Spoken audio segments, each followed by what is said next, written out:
Ganito pala ang proseso bago maging isang magandang hinabing tela ang simpleng materyales na makikita lang natin sa paligid. Sa unang bahagi, makikita kung paano kinukuha at inihahanda ang mga natural na materyales.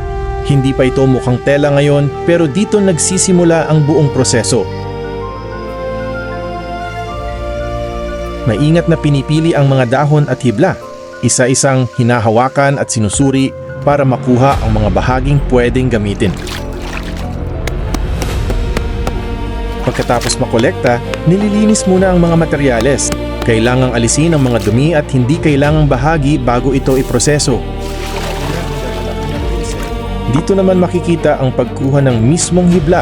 Unti-unting hinihiwalay ang hibla mula sa materyales hanggang maging mahahabang strands na pwedeng gamitin sa paghahabi. Hindi ito basta hinihila lang. Kailangan dahan-dahan at tama ang pagkakagawa para hindi maputol ang hibla. Kapag nakuha ng hibla, nililinis at pinoproseso ulit ito. Sa ganitong paraan, mas nagiging malinis at pantay ang magiging sinulid. Makikita rin ang paggamit ng tubig at iba pang natural na proseso para maihanda ang hibla bago ito lagyan ng kulay. At ngayon, papasok na tayo sa isang importanteng parte, ang pagkukulay. Inilalagay ang mga hibla sa pinaghalong natural na kulay, pagkatapos ay maingat na binababad at pinoproseso. Alas 2:30 hanggang alas 2:45. Habang hinahalo at pinipiga ang hibla, unti-unting kumakapit ang kulay. Dito mo makikita kung gaano kasimple pero kasipag ang tradisyonal na paraan.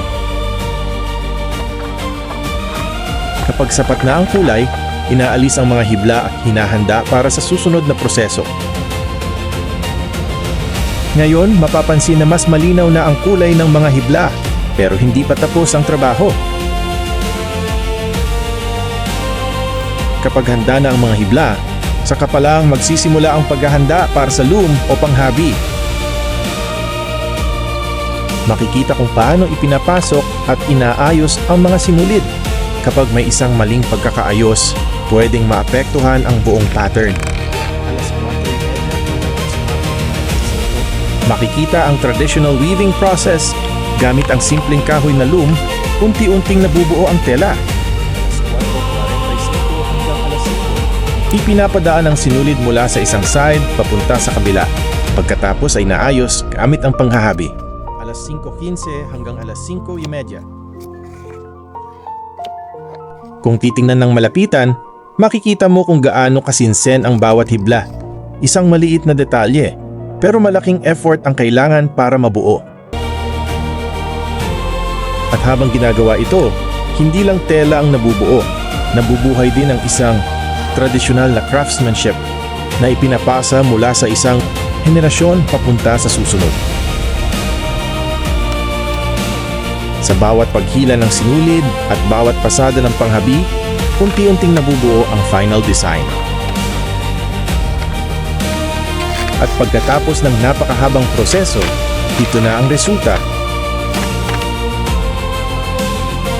Mula sa simpleng natural na materyales, naging isang tela na maaring na gamitin